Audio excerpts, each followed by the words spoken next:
उससे प्रार्थना करते हैं कि वह हमारे अंतस के कषाय कल्मष को दूर करे और हमारी बुद्धि को सन्मार्ग की ओर ले चले।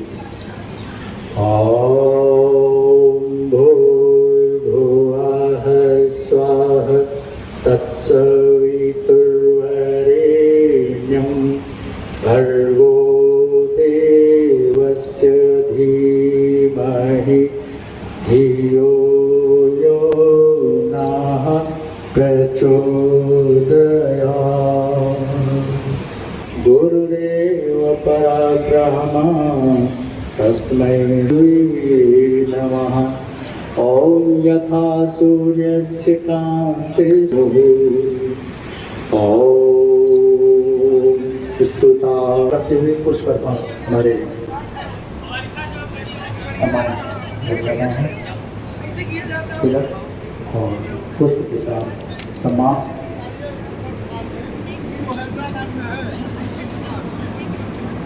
ओम चंदनस्य महापुण्यं पवित्रं लक्ष्मी तिष्ठति सर्वदा।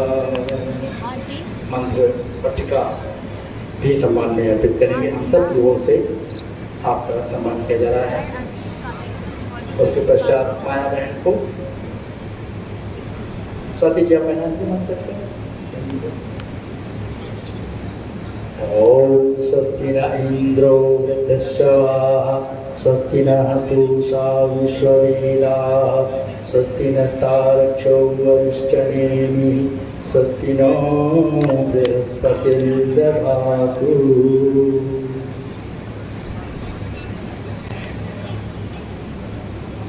आदरणीय रेखा बहन जी को भी तिलक करें। आपको नहीं होगा वह हैं आदरणीय बहन जी निष्ठा रसूली जी। LPS इंटर कॉलेज में आप लेक्चरर के रूप में अपनी सेवाएं लगातार दे रही हैं और परम पूज्य गुरुदेव की कृपा आप पर खूब है। एक वरिष्ठ गायत्री साधिका के रूप में आपने अपने जीवन को तपाया है, निखारा है, अपने अंदर सद्गुणों का विकास किया है। अभी इसी विषय पर चर्चा हो रही थी हमारे विद्वान भाई से, तो यही बात हो रही थी कि दो प्रकार की चीज़ें होती हैं, एक बाह्य और एक आंतरिक। बाह्य चीज़ें तो दिखाने के लिए पर्याप्त होती है, लेकिन आंतरिक चीज़ जब तक नहीं होती तब तक व्यक्ति खोखला होता है। तो मैं आमंत्रित करता हूँ आदरणीय बहन जी को बिना अधिक समय लिए कि वो आएँ और अपनी बात को यहाँ रखें विषय के अनुसार। आदरणीय बहन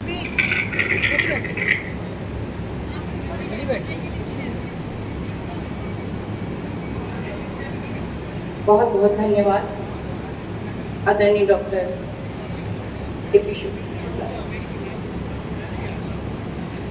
वेद मूर्ति तपोरिणी पंडित श्री राम शर्मा आचार्य और परम वंदनीय माता भगवती देवी शर्मा के सूक्ष्म संरक्षण में आयोजित इस गतिविधि में आप सभी का देवात्माओं का हार्दिक स्वागत एवं अभिनंदन।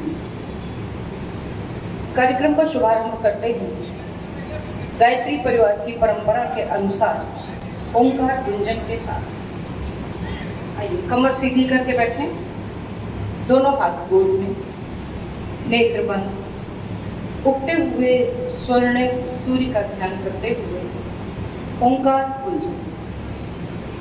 गहरी सांस खींचिए।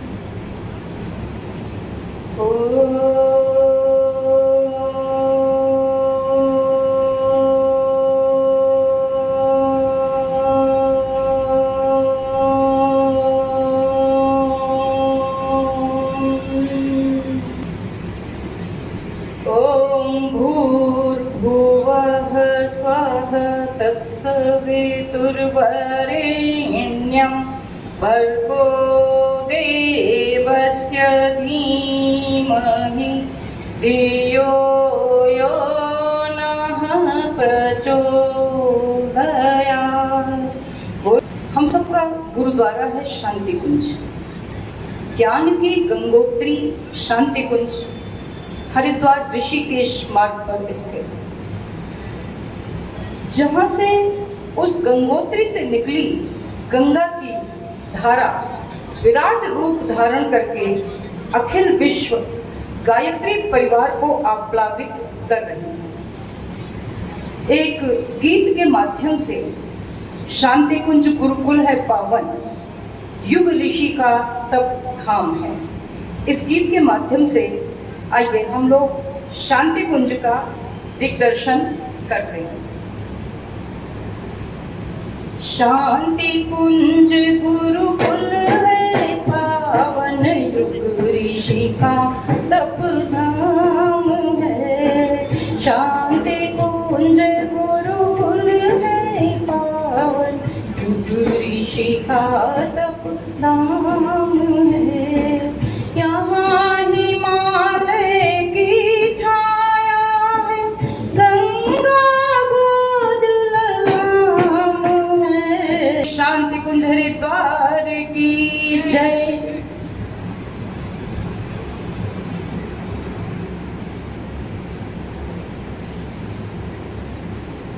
परम पूज्य गुरुदेव ने विपुल साहित्य का सृजन किया है और हमारे ठीक सामने और आप सब लोगों के ठीक पीछे एक साहित्य का स्टॉल लगा हुआ है। हमारे आदरणीय उमानंद शर्मा जी उस स्टॉल पर कार्य कर रहे हैं और वाङ्मय स्थापना के क्षेत्र में हमारे आदरणीय उमानंद शर्मा जी ने जो कार्य किया है, शायद संपूर्ण भारतवर्ष में अगर कर रहे हैं एक दो लोग तो ये उनमें से एक। तो सभी से निवेदन है कि कार्यक्रम के पश्चात यहाँ से साहित्य क्रय करके अवश्य ले जाएं। यह साहित्य हमारे जीवन को दिशा देने वाला है। आज जो विषय दिया गया है वह है सनातन संस्कृति और संस्कार। एक शेर है कि यूनान मिस्र रोमा सब मिट गए जहां से, यूनान मिस्र रोमा सब मिट गए जहां से, बाकी मगर अभी है नामो निशा हमारा। कुछ बात है कि हस्ती मिटती नहीं हमारी, सदियों रहा है दुश्मन दौरे ज़मा हमारा, सदियों रहा है दुश्मन दौरे ज़मा हमारा। तो ये जो कुछ बात है कि हस्ती मिटती नहीं हमारी, यह कुछ बात क्या है? यह कुछ बात ही है हमारी सनातन संस्कृति का अमर तत्व। सनातन संस्कृति से तात्पर्य है कि हमारी इस संस्कृति का कोई प्रवर्तक नहीं, यह स्वयमेव सृष्टि के साथ आकार लेती रही और गंगोत्री से निकली गंगा की तरह विराट रूप धारण करती रही और हमारे देश में ज्ञान का सूर्य सर्वप्रथम उदय हुआ। जिस दिन सबसे पहले जागे नवल सृजन के स्वप्न घने, और जिस दिन देश काल के दो विस्तृत विमल वितान तने, जिस दिन नभ में तारे चमके, जिस दिन सूरज चांद बने, तब से है यह देश हमारा, ज्ञान निधान हमारा है, भारतवर्ष हमारा है, यह हिंदुस्तान हमारा है। यही प्रथम मानव ने खोले निंदियारे लोचन अपने, इसी नभ तले उसने देखे शत शत नवल सृजन सपने। यही उठे स्वाहा के स्वर और यही स्वधा के मंत्र बने, ऐसा प्यारा देश हमारा, ज्ञान निधान हमारा है, भारतवर्ष हमारा है, यह भारतवर्ष हमारा है। स्वाहा और स्वधा के मंत्रों से हम परिचित होंगे।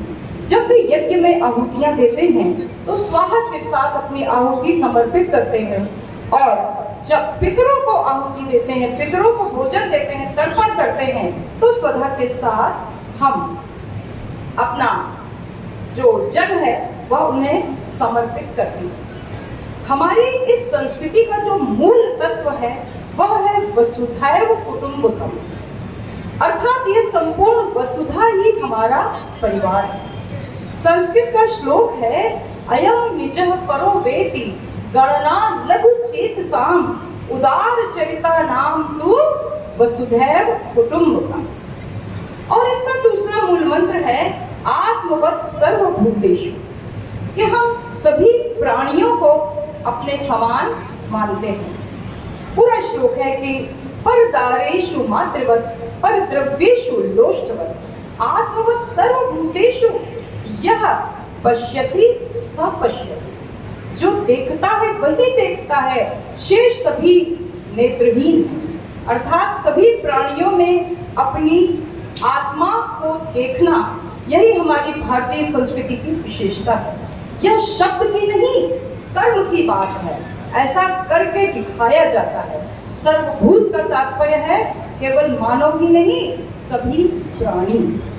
आजकल पितृपक्ष चल रहे हैं। इस पितृपक्ष में जो तर्पण किया जाता है, उसमें क्या श्लोक है कि जब समस्त प्राणियों की तुष्टि के लिए जलधार छोड़ी जाती है तो कहा जाता है जले चरा भू निलया, यानी कि जो जल में है और जो भू में है और नरकेषु समस्तेषु यातनासु चये स्थिता तेषाम आप्यायनाय एतद् दीयते सलिलम मया। यानी उन सब के लिए मैं जल समर्पित करता हूँ जो कि नरक की समस्त यातनाओं को सह रहे हैं। ये बांधवा अबांधवा वा, ये अन्य जन्मानी बांधवा। हम वसुधा को कुटुंब मानते हैं। हो सकता है सामने बैठा व्यक्ति मेरा पिता न हो, मेरा भाई न हो, मेरा पुत्र न हो, मेरी माँ या मेरी बहन न हो, लेकिन इस बात की क्या गारंटी है कि पिछले जन्म में मेरा इससे कोई संबंध नहीं रहा होगा। इसीलिए हम कहते हैं कि ये बांधवा अबांधवा वा, ये अन्य जन्मानी बांधवा तेषाम आप्यायनाय एतद् दीयतम सलिलम। शाहजहां जब प्यास से तड़प रहा था, जब उसके पुत्र औरंगजेब ने उसे बंदी बना दिया, तब उसके मुंह से निकला था या खुदा, मेरे इस बेटे से अच्छे तो वो हिंदू हैं जो अपने मरे हुए पितरों को भी जल देते। ये है हमारी भारतीय संस्कृति की महानता कि आक्रांता भी जिसकी तारीफ करते नहीं थकते हैं।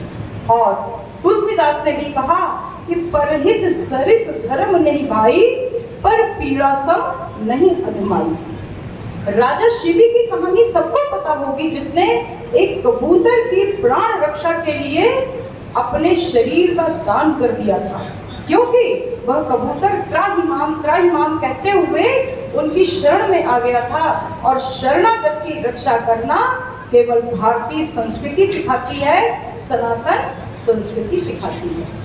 परम पूज्य गुरुदेव ने अपनी गीत संजीवनी में लिखा कि औरों के हित जो मरता है, औरों के हित जो जीता है, उसका हर आंसू रामायण प्रत्येक कर्म ही गीता है।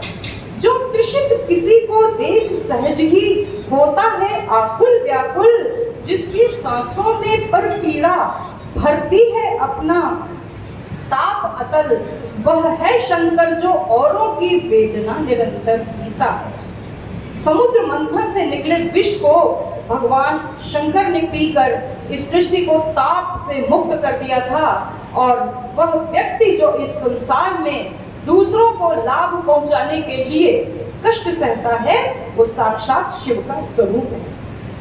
दधीची जैसे त्यागी जिस देश में हुए, जिन्होंने अब जीते जी अपनी अस्थियों का त्याग कर दिया, ऐसे त्याग और बलिदान पर आधारित है हमारी भारतीय सनातन संस्कृति।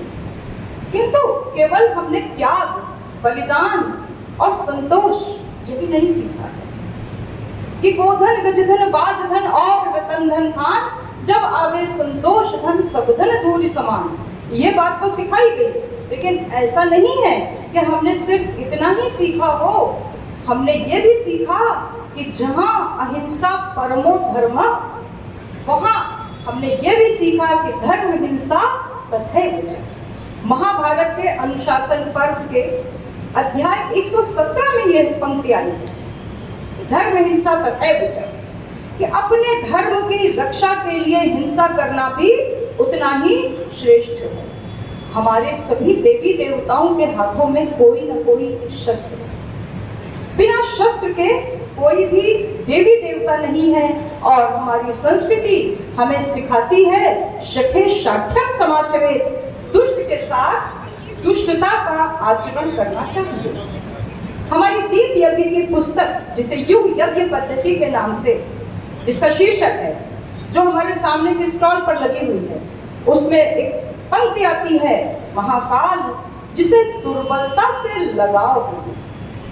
हमें दीनहीन होकर, दुर्बल होकर नहीं जीना है। निश्चित रूप से अभी हमने जैसा कि बताया कि शांति कुंज में जीने की कला सिखाई जाती है। हमारी संस्कृति जीने की कला सिखाती है और मृत्यु का भय हमारे मन से निकाल देती है। हम मृत्यु को भी परिभाषित करते हैं इस रूप में कि जीव की यात्रा, आत्मा की यात्रा, चेतना की यात्रा सतत है और ये जो शरीर है बस यही परिवर्तित होता है। श्रीमद् भगवद गीता में भगवान कृष्ण ने कहा कि वासांसि जीवनानि यथा विहाय नवानि गृह्णाति नरो पराणि, कि जिस प्रकार पुराने वस्त्रों को छोड़कर नए वस्त्र धारण किए जाते हैं, उसी तरह मृत्यु के माध्यम से इस पुराने शरीर को छोड़कर हम नया शरीर धारण करते हैं। आत्मा की अमरता बताते हुए कवि लिखता है कि निर्भय स्वागत करो मृत्यु का, मृत्यु एक है विश्राम स्थल। तात्पर्य यह कि जीवन जियो शाम के साथ। इस बात का भय मत मानो कि जीवन थोड़ा सा ही है, इसे भोग ले उसे भोग ले, कहीं मर न जाए, यह भय मन से निकाल देना चाहिए। निर्भय स्वागत करो मृत्यु का, मृत्यु एक है विश्राम स्थल। जीव जहां से फिर चलता है धारण कर नवजीवन संबंध। मृत्यु एक सरिता है जिसमें श्रम से कातर जीव नहाकर फिर नूतन धारण करता है काया रूपी वस्त्र। कृष्ण ने अर्जुन को गीता का उपदेश देते हुए उसके मोह को दूर करते हुए कहा कि जातस्य ही ध्रुवो मृत्यु और ध्रुवम जन्म मृतस्य च तस्मात् अपरिहार्य अर्थे न त्वं शोचितुम अर्हसि। हे अर्जुन, जिसने जन्म लिया है उसकी मृत्यु निश्चित है और जो मरा है उसका जन्म निश्चित है, इसलिए तुम इस विषय में शोक मत करो। हमारी इस दिव्य संस्कृति को समृद्ध किया है ऋषियों के तप ने, उनकी त्रिकाल संध्या ने, उनकी शिखा ने, उनके सूत्र ने, सूत्र अर्थात यज्ञोपवीत ने, और उनकी ब्राह्मणोचित जीवन शैली ने। उनके द्वारा भोग विलासों का त्याग कर दिया गया और उन्होंने वन में तपस्याएं की। आज के समय में जब विद्युत के बिना 10 मिनट भी ठहरना मुश्किल होता है, ऐसे समय में हमारे गौतम बुद्ध ने, हमारे ऋषि विश्वामित्र ने महलों के सुख वैभव को त्याग कर वन में तपस्या की और घोर तपस्या के पश्चात जिनके अंश से भरत के जन्म की व्यवस्था बनाई गई और शकुंतला का जन्म हुआ, भरत का जन्म हुआ और वह भारत का चक्रवर्ती सम्राट हुआ। युग प्रवर्तक साहित्यकार भारतेंदु हरिश्चंद्र ने अपने एक निबंध में लिखा था, भारतीय ऋषियों की महिमा का मंडन करते हुए उन्होंने लिखा कि हमारे ऋषियों ने वनों में फूस की झोपड़ियों में बैठकर बांस की नदियों से तारा ग्रहों इत्यादि को वेधकर जो उनकी गति निकाली है, आज वह अमेरिका के करोड़ों रुपए लागत की दूरबीनों से और यंत्रों से देखने पर भी वही गति आती है जो हमारे ऋषियों ने निकाली। हमारा भारतीय कैलेंडर ये बताता है कि आज के 20 साल बाद, 30 साल बाद, 50 साल बाद अमुक दिन चंद्रमा का आकार कितना होगा। 80 साल बाद भी दीपावली कब हो जाएगी, ये सब कौन बताता है? ये सब भारतीय कैलेंडर बताता है।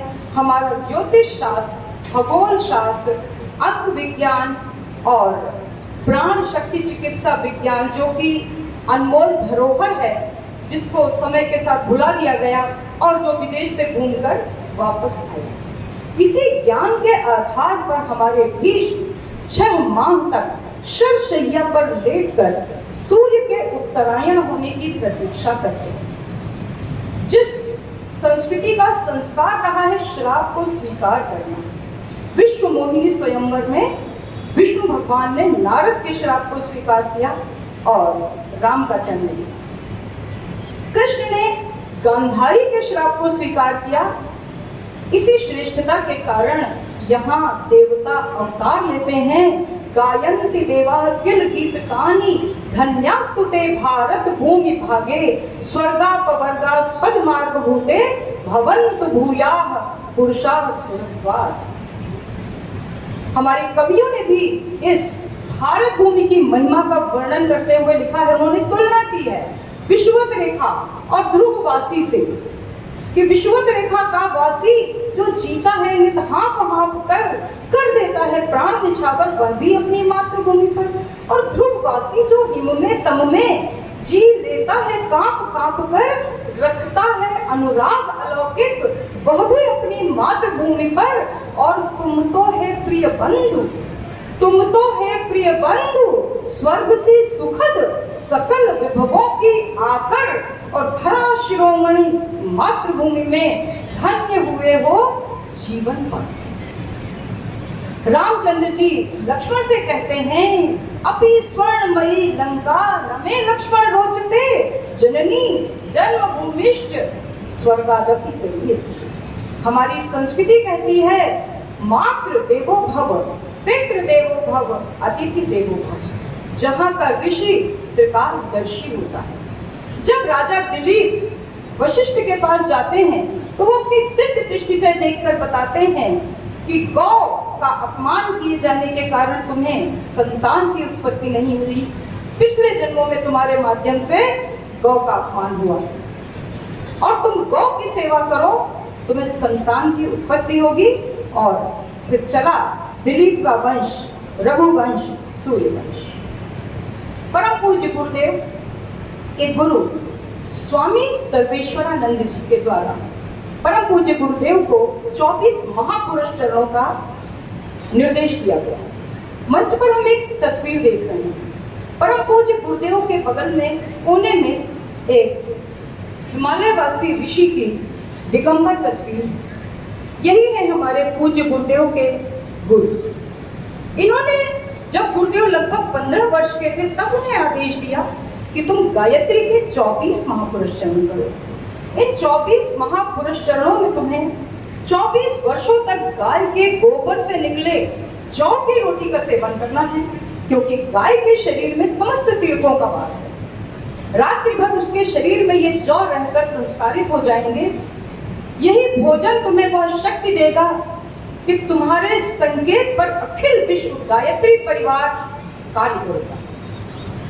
24 वर्षों तक गाय के दूध के छाछ का सेवन करना, 24 वर्षों तक शक्कर मत खाना, नमक मत खाना, 24 वर्षों तक प्रति प्रातः काल तक सूर्योदय तक तुम्हें 60 माला गायत्री का जप कर लेना है। ऐसा भीषण तप परम पूज्य गुरुदेव ने किया। सन 1926 से जो अखंड दीप गौ घृत से शांति कुंज में जल रहा है, वह चल रहा है, चलता रहेगा। और 1926 में 2026 में 2 वर्ष बाद हम उसकी जन्म शताब्दी मनाएंगे। परम पूज्य गुरुदेव ने ऐसा भीषण तप किया कि तप किया अनुपम स्वयं अनुदान जग को दे दिए। इन 24 वर्षों तक तप करने के बाद इन्होंने इस तप का पुण्य अपने पास नहीं रखा, अपनी मनोकामनाओं की पूर्ति नहीं की। यह तप उन्होंने बांट दिया, मुझे दे दिया, आपको दे दिया, और आप में से जो लेना चाहेगा उसके लिए निरंतर उसकी वृष्टि हो रही है, उसकी बरसात हो रही है। तो तप किया अनुपम स्वयं अनुदान जग को दे दिए, अध्यात्म के शुभ सूत्र सब विज्ञान सम्मत कर दिए, और जो न हो युगों तक कर दिया ऐसा सा सृजन युग साधकों का देव संस्कृति का तुम्हें शत शत नमन। युग साधकों का देव संस्कृति का तुम्हें शत शत नमन। ऐसी समृद्ध और विराट है हमारी संस्कृति, जहाँ योग की पराकाष्ठा पर काया प्रवेश की क्रिया के रूप में विद्यमान है भारत में। अब ये चीजें लुप्त हो रही हैं, इन्हें जीवित करना संभव हो तो ये हमारा आपका सबका कर्तव्य है। जब शंकराचार्य जी ने मंडन मिश्र से शास्त्रार्थ किया था और मंडन मिश्र कुछ हारने से लगे, तो उनकी पत्नी भारती ने कहा कि मेरे पति अभी आधा हारे हैं, अभी आपने आधा शास्त्रार्थ जीता है, मैं उनकी अर्धांगिनी हूँ, आप मुझे शास्त्रार्थ में पराजित कर देंगे, उसके बाद ही आप विजेता माने जाएंगे। देवी भारती ने लंबे समय तक शंकराचार्य जी से शास्त्रार्थ किया और काम कला से संबंधित ऐसा प्रश्न पूछा कि शंकराचार्य ने स्वीकार किया कि देवी, ब्रह्मचारी होने के कारण मैं तुम्हारे इस प्रश्न का उत्तर नहीं दे सकता। तब देवी भारती ने कहा, यदि आप मेरे प्रश्न का उत्तर नहीं देंगे तो आप अपनी पराजय को स्वीकार कर लें। तो शंकराचार्य ने कहा कि मैं पराजय नहीं स्वीकार करूंगा, मुझे कुछ समय दीजिए, मुझे 15 दिन 1 माह का समय दीजिए, मैं पर काया प्रवेश करके दाम्पत्य जीवन का अनुभव लेकर आपके प्रश्न का उत्तर दूंगा। और उन्होंने ऐसा ही किया। पर काया प्रवेश अर्थात अपने शरीर को सुरक्षित रखकर योग बल से अपनी आत्मा को तुरंत मृत हुए किसी स्वस्थ शरीर में प्रवेश करा देना, यह है परकाया प्रवेश।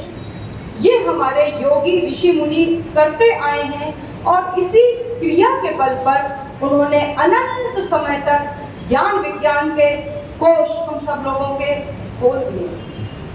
हमारी संस्कृति में 4 पुरुषार्थ हैं, धर्म, अर्थ, काम, मोक्ष। धर्म की बात समझ में आती है। धर्म के बिना मानव का अस्तित्व नहीं, अर्थ के बिना जीवन चल नहीं सकता, मोक्ष अंतिम लक्ष्य है, किंतु काम को भी एक पुरुषार्थ माना। यह है भारतीय संस्कृति, क्योंकि इस काम के माध्यम से संतति को, श्रेष्ठ संतति को जन्म देकर मनुष्य देश और समाज के ऋण को उतार सकता है। श्रेष्ठ संतति कैसे पैदा हो? वात्स्यायन के काम सूत्र में उन ग्रह, नक्षत्रों, वार, तिथियों का उल्लेख है कि जिनके अध्ययन के माध्यम से, जिनको चरितार्थ करते हुए चक्रवर्ती सम्राटों की भी उत्पत्ति हो सकती है। हमारी संस्कृति में 4 आश्रम दिए गए, ब्रह्मचर्य, गृहस्थ, वानप्रस्थ और संन्यास।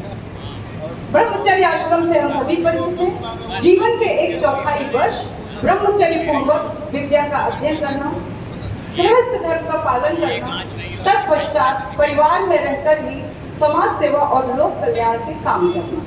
संन्यास आश्रम आजकल अप्रासंगिक हो गया है, क्योंकि संभव नहीं कि हम अपनी 3/4 उम्र पार करके रोगों से जरा जीर्ण यह शरीर लेकर हिमालय की चोटियों में, हिमालय की कंदराओं में निकल जाए। इसलिए परम पूज्य गुरुदेव ने संन्यास को अप्रासंगिक बता दिया है और पूरे गायत्री परिवार को वानप्रस्थी जीवन जीने का आदेश दिया है कि हम सब लोग परिवार में रहते हुए भी वानप्रस्थ आश्रम में रह रहे हैं, समाज के काम निरंतर कर रहे हैं। हमारी संस्कृति हमें बताती है, कर्मण्येवाधिकारस्ते मा फलेषु कदाचन। लोग एक फिल्मी गाने के आधार पर कह देते हैं, ये कैसी बात है, कर्म करो फल की इच्छा मत करो। नहीं, इच्छा की बात कहाँ की गई है? कर्मणि एव अधिकारः ते, कर्म करने में ही तुम्हारा अधिकार है। मां फलेषु कदाचन, कभी भी फल में तुम्हारा अधिकार नहीं। आज कंपटीशन की तैयारी करने वाले जो बच्चे हैं वो कर्म करते हैं, भीषण कर्म करते हैं, कर्म में ही उनका अधिकार है, लेकिन जो उनका रिजल्ट आता है उसमें उनका अधिकार नहीं है। यहाँ आशा और इच्छा जैसी कोई बात नहीं कही गई। आगे के पंक्ति में कहा गया है कर्मण्येवाधिकारस्ते मा फलेषु कदाचन, तो माँ कर्मफल हेतुर्भू माते संगो अस्तो अकर्मणि, इसमें भी इच्छा और आशा की बात नहीं कही है। ये नहीं कहा कर्म की फल की आशा मत करो, इच्छा मत करो, लेकिन फल में आसक्ति मत रखो, ऐसा अवश्य कहा है। क्यों? अगर वह फल न मिला, परिणाम हमारे मनोनुकूल नहीं हुए तो क्या होगा? हम विक्षिप्त हो जाएंगे।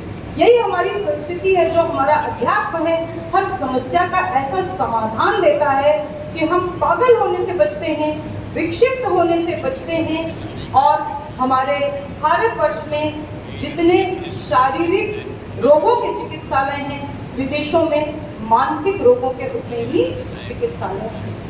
हमारे देश में, हमारी संस्कृति में ईश्वर के सगुण रूप को भी उतना ही महत्व दिया जाता है और ईश्वर के निर्गुण रूप को भी उतना ही महत्व दिया जाता है। तुलसी ने कहा कि सगुन ही अगुण ही नहीं कछु भेदा, गावही मुनि पुराण बुद्धि, जिसकी जैसी रुचि हो वैसा वह अपना ले। सगुण भक्ति अपना ले, मूर्ति पूजा कर ले, प्राण प्रतिष्ठा करवा ले। ये भी बात समझ में नहीं आती है। वो पत्थर की पूजा का क्या मतलब है? अरे भाई, भगवान तो सब जगह है, एक मूर्ति का क्या काम है? तो कोई बात नहीं, जल तो सभी जगह है, फिर क्यों हम बोरिंग करवाते हैं? क्यों बोरिंग करवा के हम जल को नीचे से ऊपर खींचते हैं? क्यों हम कंप्रेशर का प्रयोग करते हैं? क्यों हम लेंस के द्वारा धूप को घनीभूत करके एक बिंदु पर एकत्रित करके कागज जला सकते हैं? तो प्राण प्रतिष्ठा कुछ ऐसी ही प्रक्रिया है।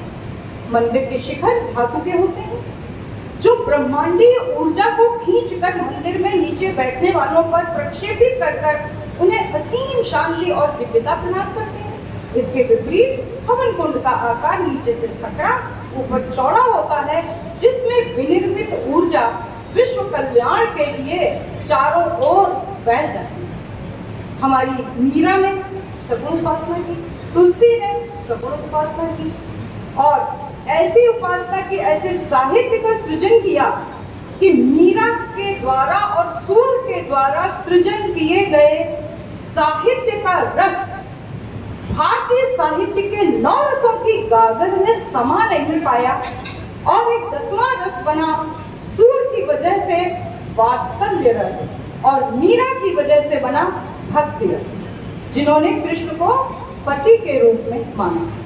तो ये थी सगुण भक्ति की बात। हमारी संस्कृति अद्वैत को भी इतना ही महत्व देती है। अहम ब्रह्मास्मि, मैं ब्रह्म हूँ। मैं अर्थात यह शरीर नहीं, यह आत्मा। मैं ब्रह्म हूँ।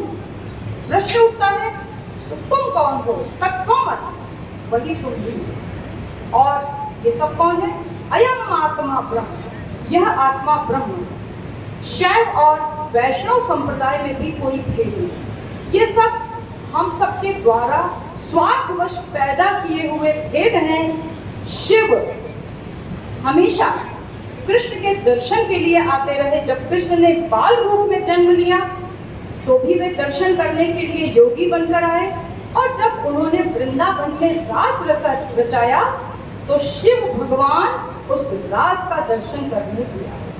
गोपियों ने जब उन्हें रोक दिया कि यहाँ पुरुष का प्रवेश वर्जित है, तो भगवान शिव यमुना माँ के पास पहुंचे, उनसे कहा कि मेरा नारी के रूप में श्रृंगार कर दो, ताकि मैं उस रास के आनंद का अनुभव कर सकूं। यमुना माँ ने शिव भगवान का एक नारी के रूप में श्रृंगार कर दिया, और रास के पश्चात जब शंकर भगवान कैलाश पर्वत को वापस जाने लगे तो भगवान कृष्ण के निवेदन पर वृंदावन में रुके, और वहां है गोपेश्वर महादेव मंदिर, जो जिसमें भगवान शिव नारी का श्रृंगार किए हुए विराजमान। तो ये तो हमारी दिव्य संस्कृति है, जिसमें कहीं कोई विरोधाभास नहीं है। कोई आज तक यह नहीं जान पाया कि ब्रह्मा विष्णु और महेश में कौन बड़ा है। लेकिन हमारे देश पर हुए सांस्कृतिक हमले, इन हमलों से हमारी संस्कृति बहुत आहत हुई।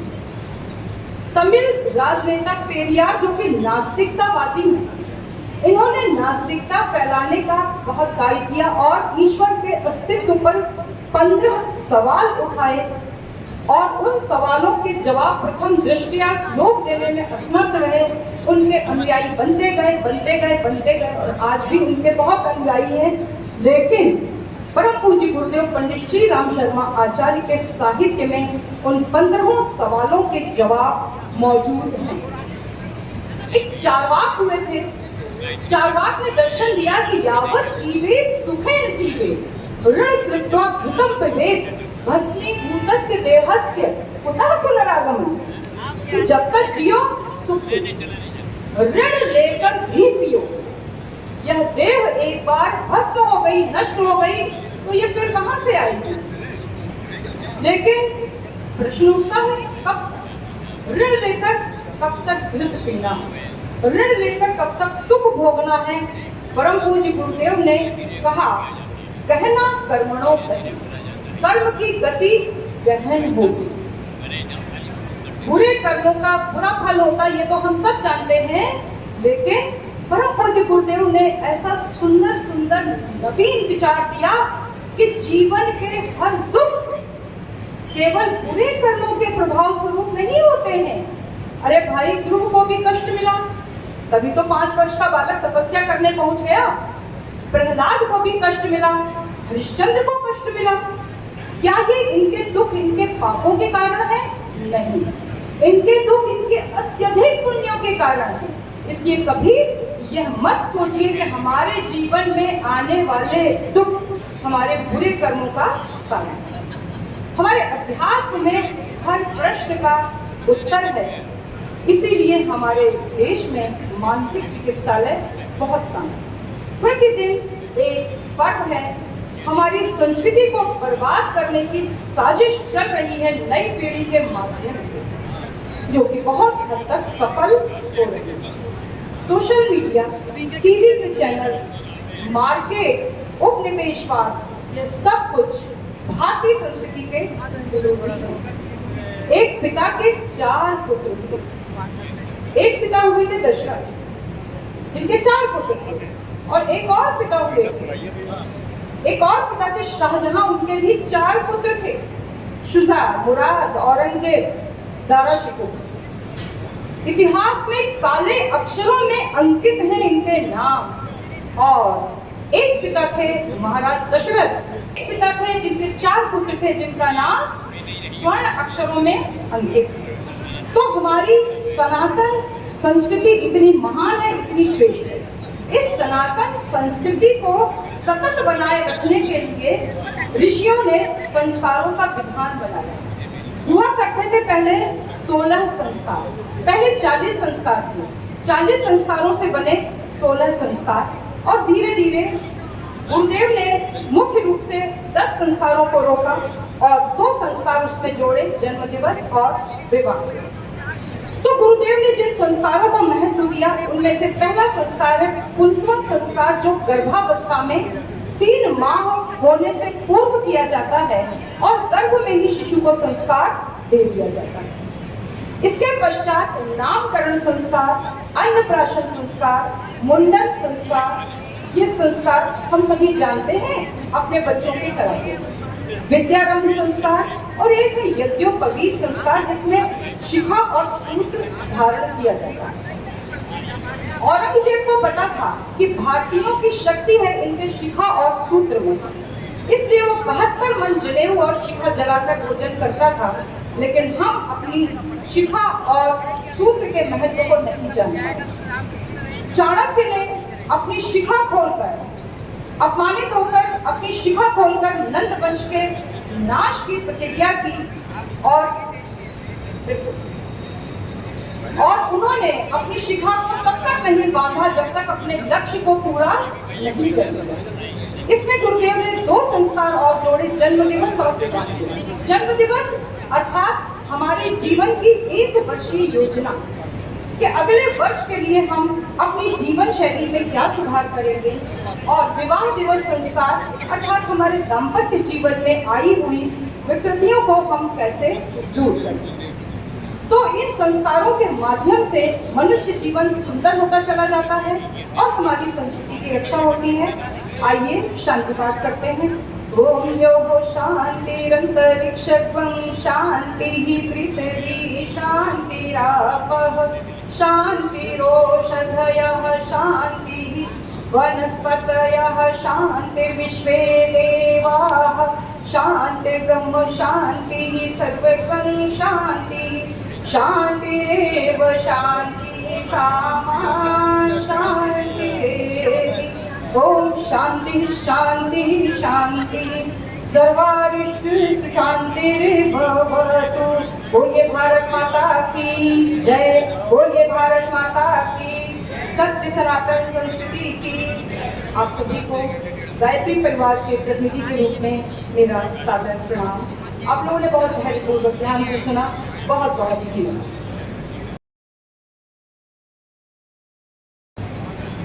शांति कुंज गुरुकुल है पावन, युग ऋषि का तप धाम है।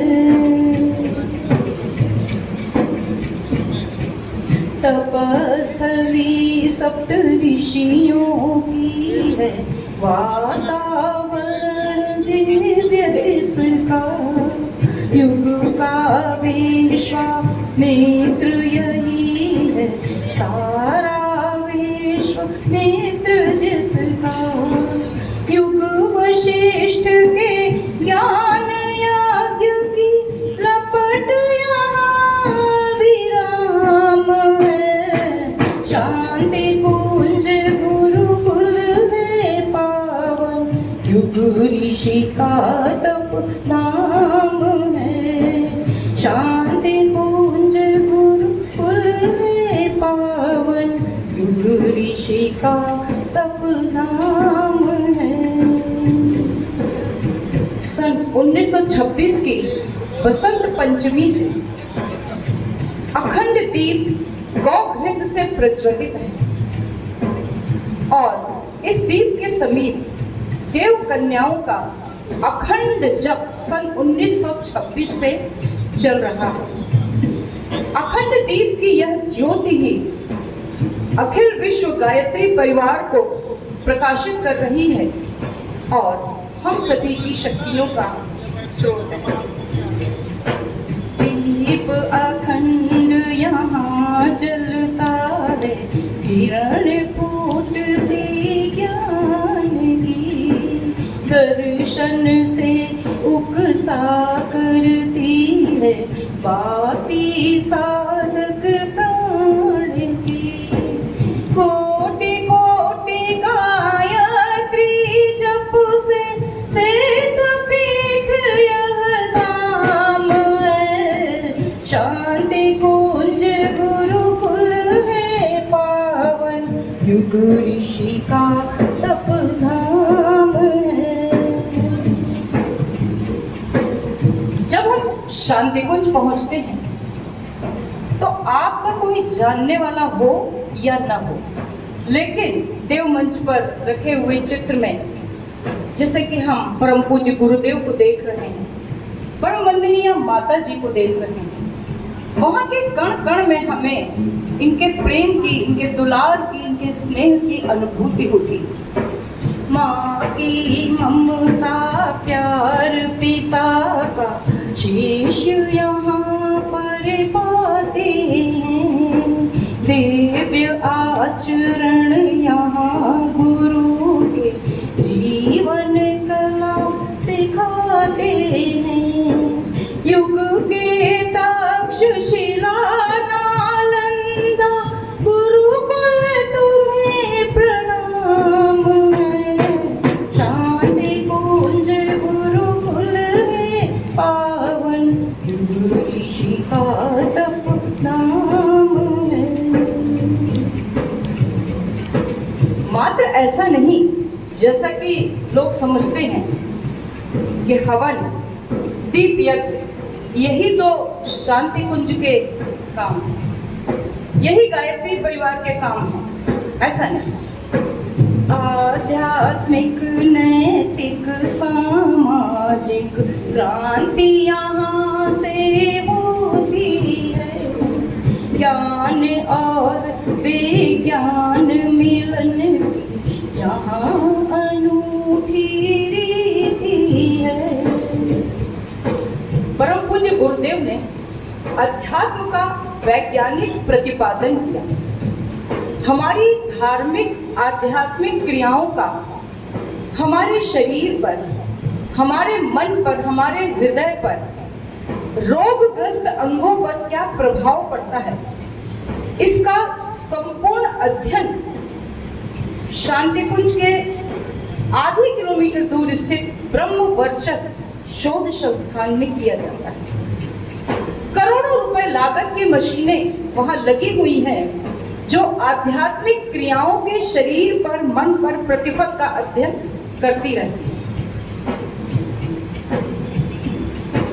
आध्यात्मिक नैतिक सामाजिक क्रांति यहाँ से होती है। ज्ञान और विज्ञान मिलन की यहाँ अनूठी रीति है। इसी धरा पर स्वर्ग सृजन की छटा अरे अभिराम है। शांति कुंज गुरुकुल है पावन, युग ऋषि का तपधाम है। इस शांति कुंज में ऊंच का, नीच का, नर नारी का और जाति धर्म का कोई भेदभाव नहीं है। वहां पर कोई यह पूछने वाला नहीं है आप किस जाति के हैं, किस वर्ण के हैं। रिसेप्शन पर जब फॉर्म भरते हैं तो ये पूछा जाता है कितने अनुष्ठान किए हैं, कब से जुड़े हैं और अखंड ज्योति, युग निर्माण में से किन किन पत्रिकाओं के सदस्य हैं, कब से हैं। वहां आपके बगल में बैठकर भोजन करने वाला व्यक्ति किस जाति का है आप नहीं जानते। इसे किसने बनाया है, इस भोजन को हम नहीं जानते। गुरुदेव ने कहा 21वीं सदी नारी सदी है। बहुतों ने कहा, लेकिन गुरुदेव ने इसे करके दिखाया। ऊंच नीच का, नर नारी का, जाति धर्म का भेद नहीं। सब ही एक समान यहाँ, राग द्वेष अब शेष नहीं। कंधे से कंधे मिल करके महाकाल का काम है। शांति कुंज गुरुकुल है पावन, युग ऋषि का तपधाम है। शांति कुंज गुरुकुल है पावन, युग ऋषि का तपधाम है। यहाँ हिमालय की छाया है, गंगा गोद ललाम है। शांति कुंज गुरुकुल है पावन, युग ऋषि का तप